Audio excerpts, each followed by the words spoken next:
¿Sabían cuál es la diferencia entre un meteorito y un asteroide? Pues al parecer muchas veces utilizamos estos términos mal, y para aclarárnoslo, como siempre en este programa, está Roberto Pascua, nuestro astrofísico favorito y miembro de la Real Sociedad Española de Física, que esta vez lo he dicho muy bien, Roberto, y lo que sí que no digo bien a veces a lo mejor es esto de asteroide y meteorito. ¿Por qué? Muy buenas. Pues sí. Sí, bienvenido, no te he dicho ni bienvenido. Claro, tú me dices bienvenido, yo digo bien hallado y entonces esto empieza, ¿no? Yo ya he dicho hoy, vas a la pregunta, respuesta y ya está. Directamente. Pues sí, a ver, no te pasa solo a ti, pasa mucho en general en los medios también de comunicación, cuando hablan de asteroide y meteorito y los confunden, ¿no? El mejor ejemplo, un meteorito ha pasado entre la órbita de la Tierra y la Luna. No puede ser, eso es imposible.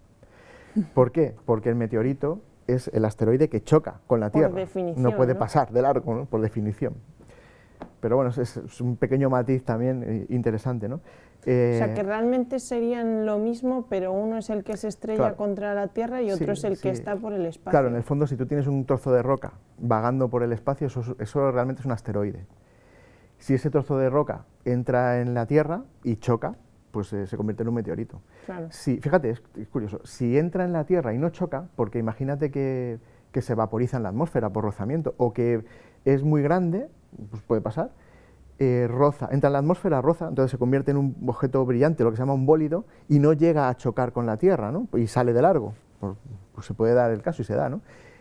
Eso tampoco es un meteorito, eso sería un meteoro. Meteoro, que por la propia palabra meteorología, ¿no? Que estudia la meteorología, los fenómenos atmosféricos. Pues Claro. realmente un meteoro es un fenómeno atmosférico, es algo que ha entrado en la atmósfera, ha generado luz por rozamiento y ya está. Y ha causado una Ya está. modificación Eso es, a lo mejor eso. de algún tipo, pero... Claro, hay cosas muy curiosas con esto, ¿eh? Porque fíjate, cada día entran en la Tierra entre 40 y 50 toneladas. Eso es lo que cuando me lo has contado antes digo, ¿pero esto qué es? Vamos a ver.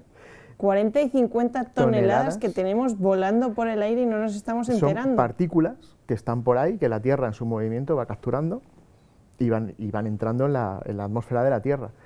Obviamente, la mayoría de estas partículas no llegan ni siquiera al suelo. De esas 40-50 toneladas que caen cada día, solamente 1 tonelada llega al suelo. El resto se vaporiza en la atmósfera. Pero claro, 1 tonelada llega al suelo al día. 1 tonelada al día. Digo, 365 toneladas al año.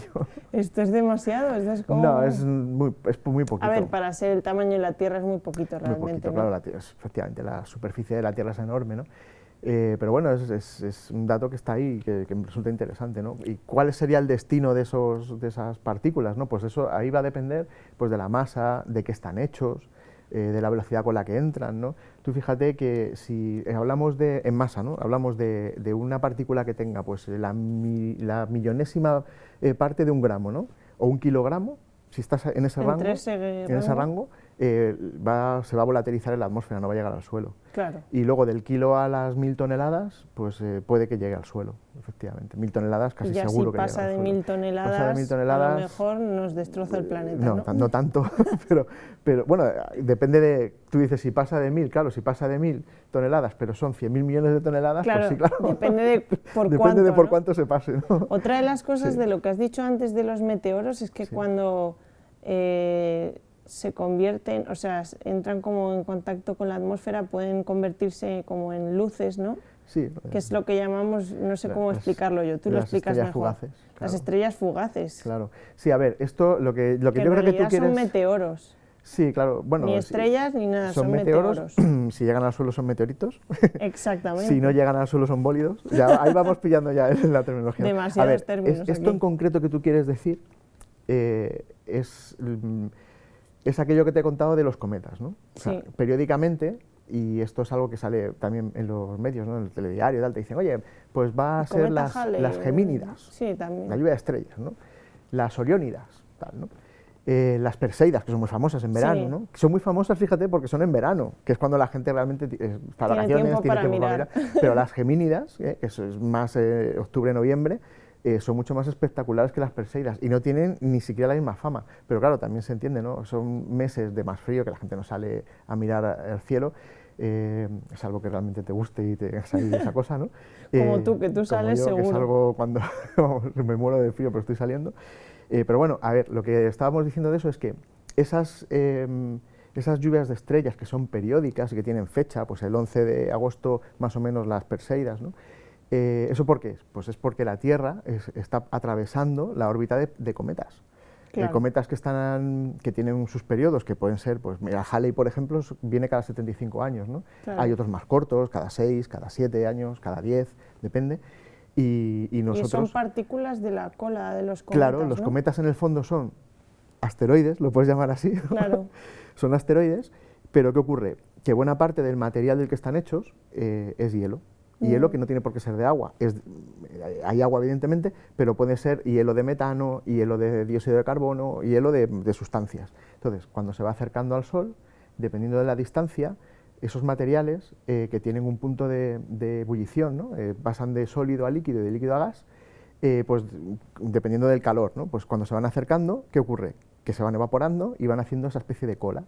Por eso las colas de los cometas siempre apuntan en sentido opuesto al Sol. Da igual cómo se esté moviendo, o sea, el cometa se está alejando, pero la cola va a apuntar siempre por delante, en ese caso, por delante del cometa, aunque se vaya alejando, ¿no?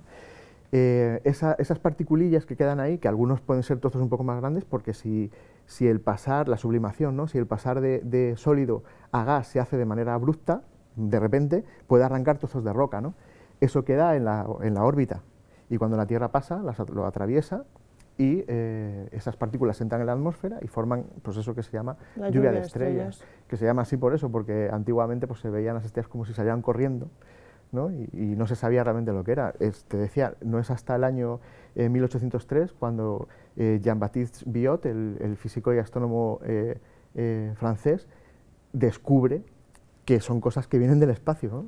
El origen extraterrestre de todo esto, ¿no?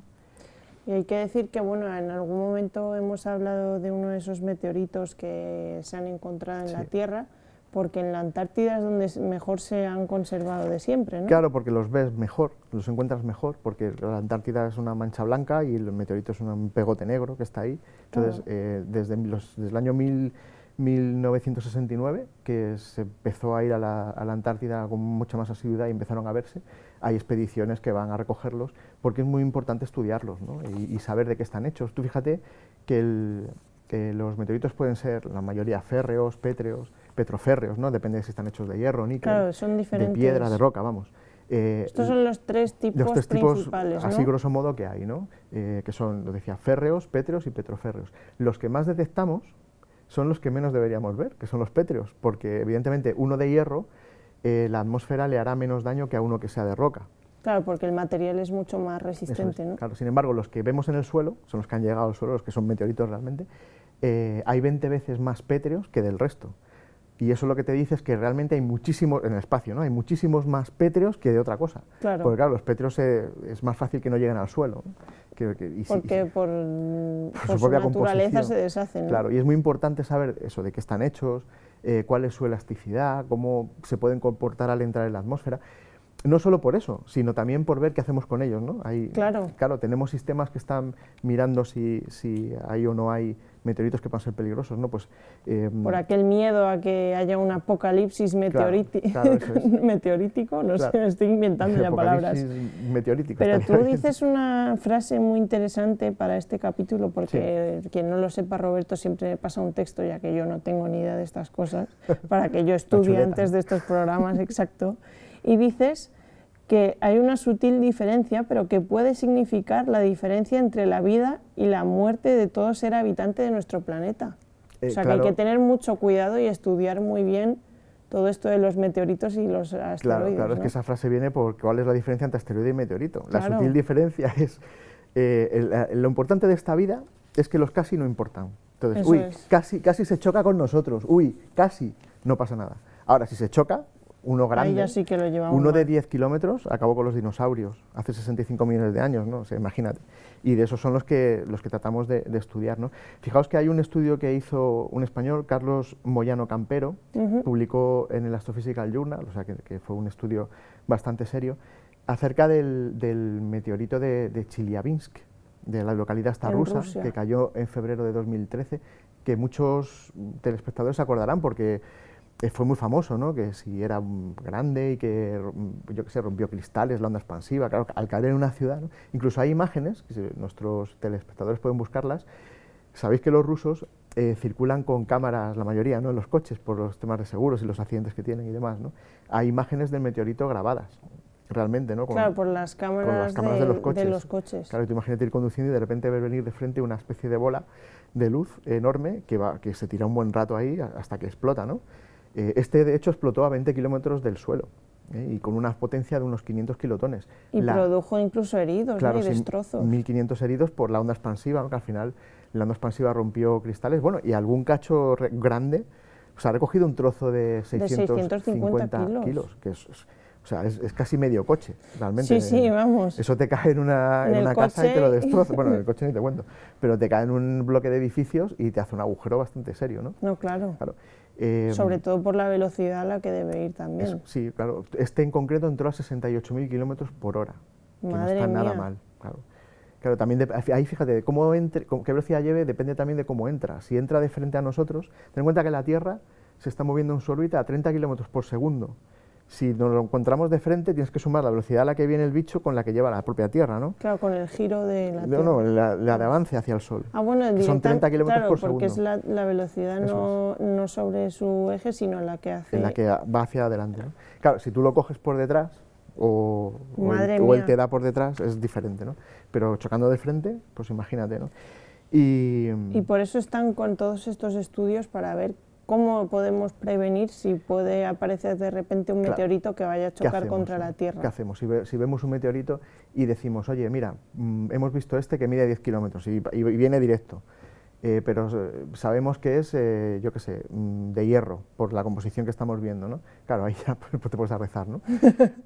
pero imagínate que es una condrita carbonosa, que son cosas que tienen una densidad muy baja, tal, pues puedes pensar en métodos siempre teniendo en cuenta el factor tiempo, cuánto tiempo tenemos desde que lo descubrimos, desde que calculamos su órbita y vemos que tiene una órbita de colisión, pues todo ese margen de tiempo que tengamos dependerá de lo que podamos hacer, ¿no? Había una cosa que a ti te gustaba mucho, ¿no? Que hay dos métodos así muy interesantes, el tractor gravitatorio ¿no? Sí, o sea, un tractor gravitatorio, es que todos los métodos me resultan interesantes. Es que tú fíjate... Mandamos un tractor al espacio y le pegamos un golpe, por así decirlo. No es un tractor de los de la No es un tractor real, pero... No, pero sería una sonda, una nave con masa, ¿no? Que lo que haría sería ponerse a orbitar alrededor de ese bicho y dándole tironcitos gravitacionales para alejarlo. Cualquier pequeña perturbación, siempre que lo veas venir con tiempo, evidentemente, lo puede alejar lo suficiente como para que no choque, por tener en cuenta que esto es una carambola cósmica, ¿no? Claro. Y el otro método, que es el de Sancho, el método Don Quijote, ¿no? el Don Quijote, que encima ese es español. Sí, eso es. Tienes un orbitador que le llaman Sancho, y luego tienes una nave que chocaría contra él, que sería Don Quijote, evidentemente, se tiraría ahí. Y por último, ya está como el más extremo, ¿no? Que sería una bomba nuclear. Bueno, de eso hay hasta películas. Sí. Hay esta película, o sea, sí, a ver, si al final se trata de destruirlo, porque es mejor convertirlo... Ten en cuenta que eso viene, si cae los 10 kilómetros te puede causar un problema muy gordo en el planeta, ¿no? Si consigues destruirlo en cachos, aunque sean muchos cachos, al final el destrozo puede ser menor. Claro. Puede que incluso alguno ni siquiera te dé, ¿no? Por aquello de que si tú lo revientas hacia afuera, entonces toda esa masa que tienes concentrada que te va a dar, al reventarlo hacia afuera, con el tiempo esa masa se va desperdigando y al final lo que te va a llegar al planeta puede ser mucho menos, ¿no? Y de eso se trata, porque estas cosas pasan. ¿Sabes? Y hay que prevenirlas y tener cuidado. Sí. Bueno, Roberto, pues muchas gracias. Nos has desvelado esa diferencia entre asteroide y meteorito y qué podemos hacer en el futuro con ellos, que no se sabe qué va a pasar. Pero bueno, esperamos que no nos pase lo de Rusia 2013 no. Y que no pase algo similar en ninguna parte del mundo, porque si no... Ya. Esas pasan cada 100 años, hay una así parecida. Entonces no vamos a ver tú y yo creo que ya esos. No, pero puede ser, no sé. No sabemos. Algún espectador quizás. Sí. Los más pequeños como tus hijos no sabemos hasta cuándo van a vivir. Sí, no sabemos, no.